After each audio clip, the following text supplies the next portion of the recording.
3월 13일 성도와 함께하는 요한계시록 함께하도록 하겠습니다. 오늘은 요한계시록 11장 14절부터 19절 말씀을 가지고 영원한 승리라는 제목으로 함께 나누도록 하겠습니다. 성경 말씀을 여러분하고 교독하지 않기 때문에 여러분이 미리 성경 말씀에 있어서 먼저 묵상하셔야만 될 것 같아요. 한 주를 쉬게 되었는데요. 사실 쉼이 있는 교회 성도님들은 주일 저녁 예배에 있어서 참석하는 성도면은 우리 박예은 청년하고 출근하지 않으면 우리 박한나 전도사님 그리고 우리 이경진 목사님 이렇게 세 분이서 참석해서 예배를 드리고 있는데요. 사실 지금 이 시간이 예배 시간이라는 것입니다.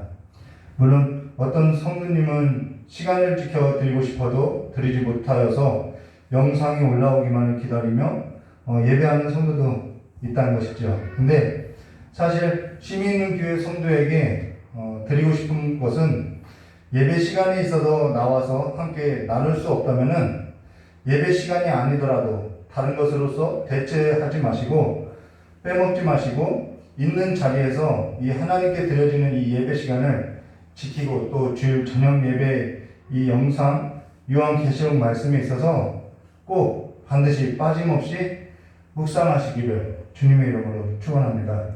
이렇게 쉼 있는 교회 성도님들에게 당부를 드리는 것은 말세에 있어서 지금 성도가 어찌 살아야 하는지 주를 어찌 뵈야 하는지에 있어서 가장 현실적인 성경 말씀이 무엇이냐면은 요한계시록이기 때문이라는 것이죠. 요한계시록은 우리가 알지 못하고 우리가 알 수 없는 어떠한 불확실한 그 세계에 있어서 먼 장래에 관한 이야기가 아니라 지금을 살아가는 그 현실 가운데 있는 성도들에게 가장 중요한 책이 요한계시록이라는 것입니다. 그래서 현실을 바라보는 데 있어서 눈을 떠주게 하는 것이 요한계시록이라는 거예요.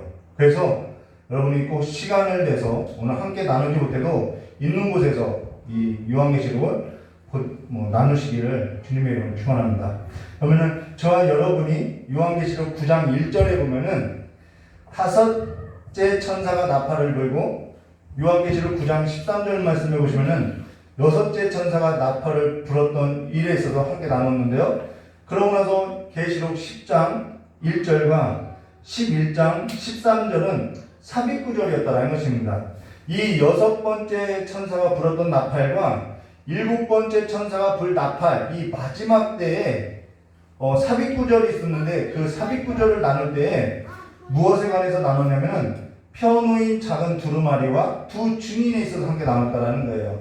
그러면서 강조했던 것이 뭐냐면은 여섯째 천사가 나팔을 불 때와 일곱째 천사가 나팔을 불 때 교회의 머리가 되신 그 주께서 교회에게 맡겨주신 사명에 있어서 교회가 어떤 역할을 맡아야 하는지 또 교회가 그 사명을 다할 때 어떠한 일들이 일어나는지에 있어서 우리가 나눴다라는 것이죠. 그리고 주님께서는 이미 모든 일에 있어서 측량을 하셨고 측량을 맞춰놨다라는 것입니다. 완성했다라는 것이죠. 그러면 오늘 저와 여러분이 함께 나눌 일곱째 천사가 불 나팔에 있어서 보시면요 14절 말씀 이렇게 말씀하셨어요. 둘째 화는 지나갔으니 둘째 화라는 것은 여섯 번째 천사가 불었던 나팔이죠.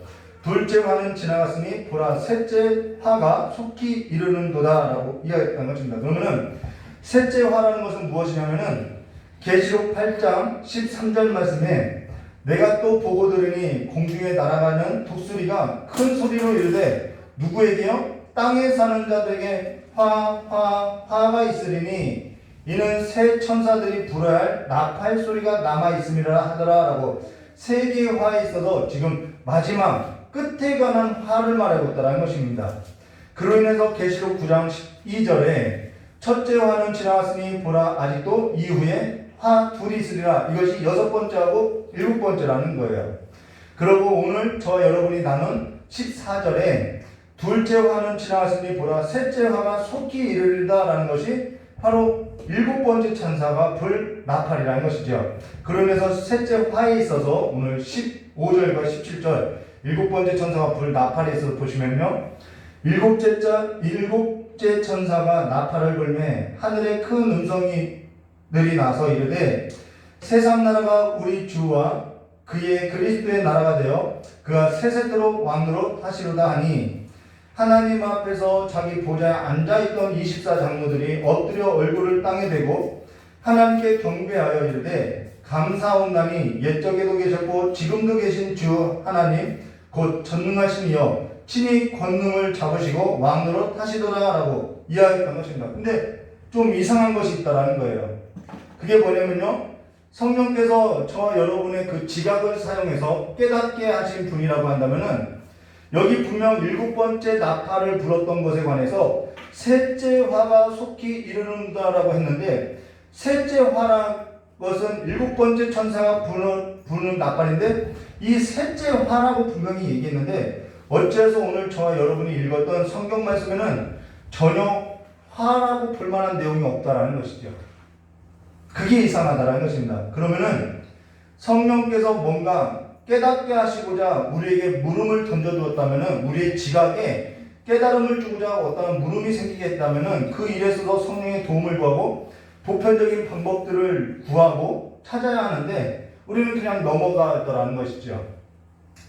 요즘 저희 딸이 공부를 하는데 어떠한 문제에 있어서 물음이 생기면은 집요하게 파고들고 찾고 또 알려고 하고 선생님을 찾아다닌다는 것입니다. 거짓 선생을 찾아가는 것이 아니라 참 선생님을 찾아간다는 거예요. 근데 우리가 성경 말씀에 있어서 성령께서 뭔가 알게 하시고자 우리에게 물음을 던졌는데, 지각을 사용해서 물음을 던졌는데 우리가 그 일에 있어서 게을르게 한다면은 안 된다라는 것이죠. 그러한 것이 바로 영적인 일이라는 것입니다. 그러면 어찌하여 셋째 화라고 했는데 성경 말씀에는 전혀 셋째 화에 있어서 언급이 없냐? 여기서 몇 가지 볼 것이 있다는 것입니다. 그것이 뭐냐면요, 이쯤 되면은 이 모든 것이 사실 끝날에 가깝다라는 거예요. 질문 하나 드리면요, 천국이 아직 멀었나요? 아니면 이미 이루어졌나요? 이미 이루어졌지요. 천국은 이미 이루어졌고 주께서 보좌에 앉으셔서 이 땅을 통치하고 있다는 것입니다. 근데 사실 이쯤 되면은 모든 것이 끝날이 가까운데요, 우리가 말세라고 할 때 이 말세는 두 가지 의미가 있는데요, 하나는 종말이라는 것이 있고 하나는 끝날이라는 것이 있다는 것입니다. 이 두 가지 개념이 합쳐진 것이 말세라는 거예요. 종말이라는 것은 예수님께서 오신 날로부터 다시 오실 때까지를 종말이라고 하고, 끝날이라는 것은 주께서 다시 오실 날을 가리켜서 끝날이라고 한다는 것입니다. 이 두 가지 개념이 말세라는 거예요. 그래서 성도는 이 말세를 살아가고 있다는 것이지요. 근데 끝날에 있어서는 어떠한 일이 벌어지냐면은 주를 믿던 성도에게는 영원한 상급, 영원한 생명이 주어지고 주를 믿지 않던 자들에게는 영원한 형벌, 영원한 사망이 주어진다는 거예요. 근데 하나님께서는 앞서서 언급했듯이 이미 측량하라 했듯이 측량이 다 맞춰졌다는 것입니다. 완성됐다는 거예요. 우리가 그 삶 가운데 살아가고 있다는 것입니다. 그러나 주를 믿던 성도들의 삶은, 그러면 이 말세를 살아가는 주를 믿는 성도들의 삶이라는 것은 어떠한 삶이냐, 우리가 앞서서 보아왔다는 것이죠. 계시록 10장 9절과 11절 말씀 보시면은 내가 천사에게 나아가 작은 두루마리를 달라 한즉 천사가 이르되 갖다 먹어버리라. 내 배에는 쓰나 내 입에는 꿀같이 달리라 하거늘 내가 천사의 손에서 작은 두루마리를 갖다 먹어버리니 내 입에는 꿀같이 다나 먹은 후에는 내 배에서 쓰게 되더라. 그가 내게 말하기를 내가 많은 백성과 나라와 방언과 임금에게 다시 예언하여라 하리라 하더라라고. 이것은 지금 주를 믿는 성도들이 이 땅에서 예언적인 삶을 살아내야 할 것을 말해줬다는 것이죠. 그러니까 그러고 나니까요, 계시록 11장 7절과 8절, 그들이 그 증언을 마칠 때 무적잉으로부터 올라오는 짐승이 그들과 더불어 전쟁을 일으켜 그들을 이기고 그들을 죽일 터인즉 그들의 시체가 큰 성 길에 있으리니 그 성은 영적으로 하면 소돔이라고도 하고 애굽이라고 하니 곧 그들의 주께서 십자가에 못 박히신 곳이라. 여기 그들이 증언을 마칠 때 이거는 두 증인의 삶을 사는 교회의 성도를 말하는데 그들이 증인을 마칠 때라는 것은 교회가 제 역할을 다 할 때라는 것이죠. 그래서 교회가 이 땅에서 말세에 그 역할을 다 할 때에 하나님의 말씀을 먹고 삶으로서 살아낼 때에 어떠한 일이 벌어지느냐, 무적행으로부터 올라오는 짐승이 그들과 더불어 전쟁을 일으켜 그들을 이기고 그들을 죽일 터인즉이라고 교회를 향해서 핍박할 것을 말해주고 있다는 것입니다. 우리가 하나님의 말씀을 지켜내고 예언적인 삶을 다 살아내고자 할 때는 세상의 사람들의 가치를 두고 살아가는 자들이 교회에 있어서 핍박을 하게 되어 있음을 말해주고 있다는 것이죠. 그래서 소돔처럼 살고 애굽처럼 살던 사람들이 교회에 있어서 그들의 역할을 하는 것에 있어서 싫어하고 미워하고 핍박하고 듣지 않더라는 것입니다. 그로 인해서 계시록 11장 10절에 이렇게 말하죠. 이 두 선지자가 땅에 사는, 여기서 구별되죠. 땅에 사는 자들을 괴롭게 함으로 땅에 사는 자들이 그들의 죽음을 즐거워하고 기뻐하여 서로 예물을 보내리라라고 자신들을 찔렀던 이 두 선지자가 없어지는 것으로 인해서 그들이 즐거워하더라는 것입니다. 자, 말세는 예수를 믿는 교회가 그 역할을 다하고 살 때에 세상의 가치를 두고 소돔과 같이 애국과 같이 살아가는 자들이 이들의 괴로움으로 인해서 대적하더라는 것이죠. 핍박하더라는 것입니다. 이러한 일이 언제 일어나는 것이냐면 오늘 일어나고 있다는 거예요. 지금도 일어나고 있다는 것입니다. 우리가 말세를 사는 성도의 삶을 말해주고 있고 교회가 역할을 다할 때 일어나는 일들이라는 것이죠. 당연한 거라는 것이죠. 근데 뭐라고 하느냐? 계시록 11장 15절에 일곱째 천사가 나팔을 불매 하늘에 큰 음성들이 나서 이르되 세상 나라가 우리 주와 그의 그리스도의 나라가 되어 그가 세세토록 왕노를 하시로다 하니라고. 세상 나라가 뭐가 되냐면은 우리 주와 그의 그리스도의 나라가 되어 세세토록 왕노를 하시리라라는 거예요. 오늘 저와 여러분이 정말 이 말세를 산다라는 것은 말세에 갖는 신앙 또는 믿음이라고 하는 것은 어떤 것을 말하냐면은 땅에 시선을 두고 살아가는 것이 아니라 모든 역사를 넘어서 세상 나라가 우리 주와 그의 그리스도의 나라가 되어 그가 세세토록 왕노를 하리로다라는 이 신앙과 이 고백과 이 믿음 위에 서야 할 것을 말해준다는 거예요. 오늘 저와 여러분이 정말 말세를 산다는 것은 어떠한 삶이냐면은 땅에 사는 그 시선을 거두고 이 모든 역사를 넘어서 이 모든 세상 나라가 우리 주와 그의 그리스도의 나라가 되어 그가 세세토록 왕노로 하시로다라는 것이죠. 오늘도 그분은 우리의 주가 되어서 그분이 모든 것을 통치하시고 모든 것을 심판하시고 있다는 거예요. 오늘 저와 여러분이 진리의 말씀으로 지음을 받은 교회이며 성도라는 것입니다. 진리의 말씀으로 지음을 받았다라는 것은 하나님의 지혜의 말씀으로 새롭게 지음을 받은 존재라는 거예요. 근데 우리가 하나님을 경외하지 않고 살아가고 소돔의 백성들과 같이 애굽의 백성들과 같이 살아서는 안 됨을 말해주고 있다는 것이죠. 어찌하여 세상 나라와 짝을 나누고 연합을 하고 영원토록 살고자 하는 것이죠.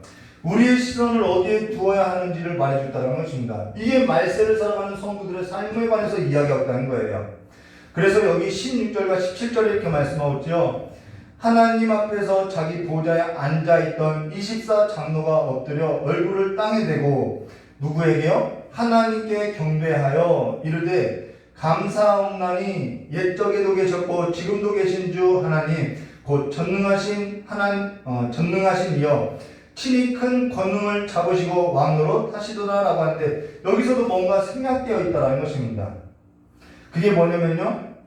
자, 옛적에도 계시고 지금도 계신 주 하나님 곧 전능하신 이여라고 했는데 한 가지가 없다라는 거예요. 그게 뭐냐면 장차 오시리여라는 것이 빠졌다라는 것입니다. 그러면은 왜 여기서 장차 오시리여라는 것이 없냐는 거죠. 생략되었냐는 거죠. 이 말은 무엇을 말하고자 하냐면요. 지금 내 삶에 있어서 하나님만이 나의 경배의 대상이며 나에게 있어서 현실이며 그분이 나를 통치합니다라는 것을 고백한다라는 거예요. 장차 52가 아니라 오늘 내 삶 가운데는 하나님이 나를 통치하고 하나님께서 나를 주관하신다라는 거예요.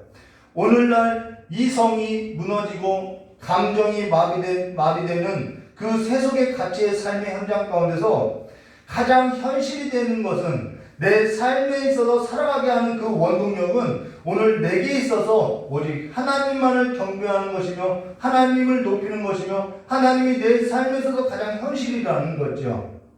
그것이 바로 하나님의 나라가 임했다라는 것입니다. 주께서 왕노릇하는 삶이라는 거예요. 그러면서 18절에 이렇게 말씀하셨죠. 이방들이 분노하며 주의 진노가 내려 죽은 자를 심판하시며 종 선지자들과 성도들과 또 죽은 자든지 큰 자든지 여기서 나오죠. 주의 이름을 경외하는 자들에게는 뭘 주시고요? 상 주시며 또 땅을 망하게 하는 자들은 멸망시키실 때로소이다. 이때가 왔다라는 것입니다. 이미 왔다라는 거예요. 그냥 장래에 올 것이 아니라 이미 우리의 삶 가운데 들어왔다라는 것입니다.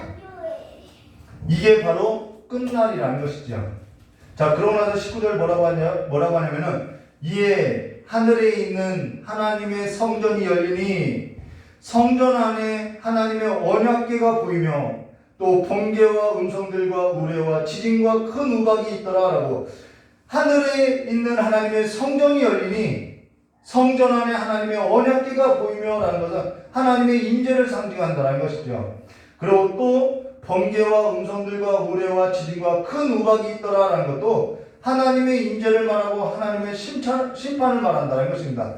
하나님께서 함께 하신다는 거예요. 근데 그가 오시면은, 그가 오는 날이면은, 그날이 되면은 세상 나라가 우리 주와 그의 그리스도의 나라가 되어 세세토록 그가 왕노릇 하시로다라는 것이 실현된다는 것입니다. 그러면 우리가 오늘 이 역사를 넘어서 우리가 무엇에 시선을 두고 살아야 하는 거죠. 그 시선을 두고 살아가는 것이 바로 내 삶의 현실이 되어야 하며 그것이 하나님의 나라가 오늘 임했음을 말해줬다는 것입니다. 오늘 세상 나라가 우리가 어려울 수 있죠. 땅에 살 때 땅의 세속의 가치에 물든 그 삶으로부터 핍박을 당할 수 있죠. 조롱당할 수 있죠. 근데 그날에 세상 나라가 우리 주와 그의 그리스도의 나라가 되어 그가 세세토록 왕노릇 하시리다라는 것이 그 당시에 살던 성도들의 신앙이었고 믿음이었음을 말해줬다는 것입니다.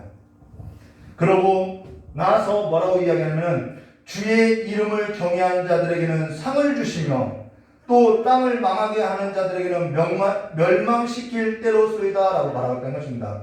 오늘 끝까지 주를 경외하는 주의 지혜가 쉼 있는 교회 성도님들의 삶 가운데 영원토록 주께서 왕노릇하는 삶으로서 영혼과 몸과 모든 삶에 있어서 주께 드려지는 삶이 되시기를 주님의 이름으로 축원합니다. 우리 이경길 목사님 나오셔서 기도해 주시고 자유롭게 기도하고 돌아가도록 하겠습니다.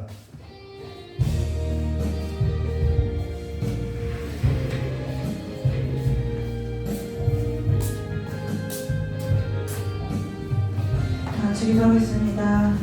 자비롭고 거룩하신 아버지 하나님, 아버지 이 저녁에 예배하는 우리 모두에게 하늘의 놀라운 은혜와 은총이 있기를 간절히 원합니다. 하나님 아버지, 우리가 이 마지막 시대를 살아가면서 하나님께서 온전히 내 삶에 우리 모두의 삶의 주인 되심을 인정하고 고백하며 살아가는 삶이 될 수 있도록 주님 축복하여 주시고, 아버지께서 우리 안에 하늘의 지혜를 허락하셔서 아버지 마지막 때를 분별하며 성도의 본분을 다하며 살아가는 삶을 살 수 있도록 주님 우리를 축복하여 주시고 시시때때로 인도하여 주시기를 간절히 원합니다.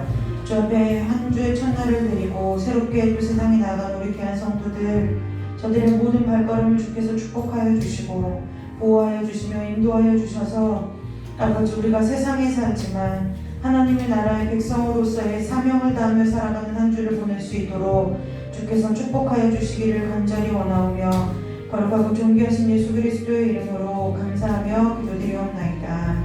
아멘. 다 같이 각자 기도하도록 하겠습니다. 어,